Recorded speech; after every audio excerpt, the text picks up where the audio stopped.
With the people behind him, the Chief Minister goes confidently and in good faith to Baling in Kedah, accompanied by Singapore's Chief Minister, Mr. David Marshall, and Dato Sir Cheng Lock Tan, to meet Chin Peng, Secretary General of the Malayan Communist Party and Malaya's public enemy number one.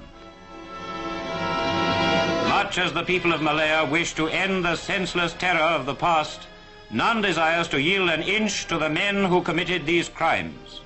They have complete confidence in their elected leader in his efforts to bring peace to Malaya.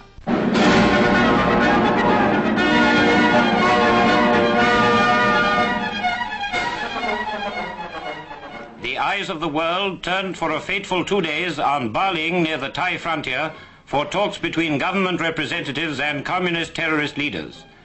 As the chief actors in the drama arrived, hopes ran high, not only among the Baling townsfolk, but among all the people of Malaya, that by some miracle the communists would repent of the evil they had done and surrender for the good of the country. The whole town flocks to the school, which has been prepared as the conference room to watch the chief ministers arrive. Tunku Abdul Rahman and Mr. David Marshall are as one in their attitude to communism, supported by Sir Cheng Lock Tan. They are prepared to give the communists a fair hearing in the hopes of a peaceful settlement. The austere conference room waits with a sense of history, while a teacher's house has been prepared to accommodate the communists.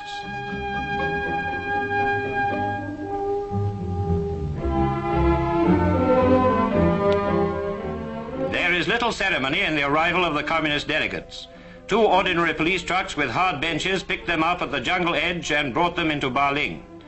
All necks craned for a glimpse of the number one terrorist. There he is, that's him. Chin Peng, directly responsible for a brutal 7-year campaign of murder and terrorism against the ordinary people of Malaya.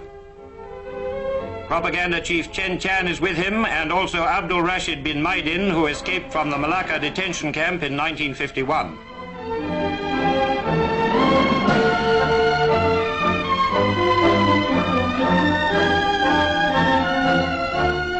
Nearly 100 pressmen and photographers wait expectantly as the talks are about to begin.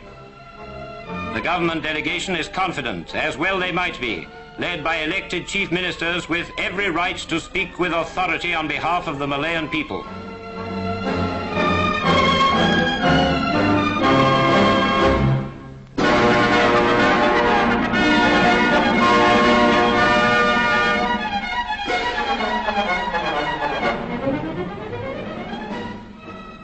And then the communists, escorted by Mr. John Davis, the famous Force 136 guerrilla leader and former colleague of Chin Peng during the Japanese occupation.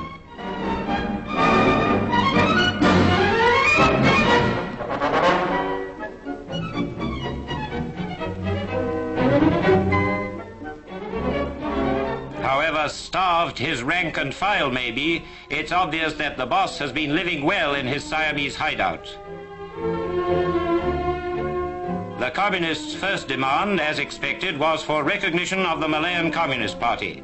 This was flatly refused. They then demanded complete freedom for all terrorists should they surrender, and the right to form a new political party. These demands were also turned down. The Tunku then yielded a point that surrendered terrorists could join existing political parties once they had proved their loyalty to Malaya. But further he could not go without imperiling the country's security. The crowd and pressmen waited tense while the talks went into night session. But the communists refused to accept the amnesty terms. The amnesty means surrender, they said. We will not accept surrender at any time. We will carry on the struggle to the last man. Thus proving beyond dispute that in their lust for power, they have no care or feeling for the ordinary people who long for the end of terrorism. There was no more that the Tunku could do without endangering the people he represents and the very country itself. So the communists returned to the jungle to continue their war, or to think again, certain of one thing, that they are now dealing with the people's representatives. Meanwhile, the chief ministers give the press a full account of what happened, freely answering all their questions. The Tunku declined to call the unsatisfactory outcome a breakdown. He is confident that the communists are so anxious to end the war that they will be ready for further talks when he returns from London. I will never give in, he told them, and the people of Malaya are with him.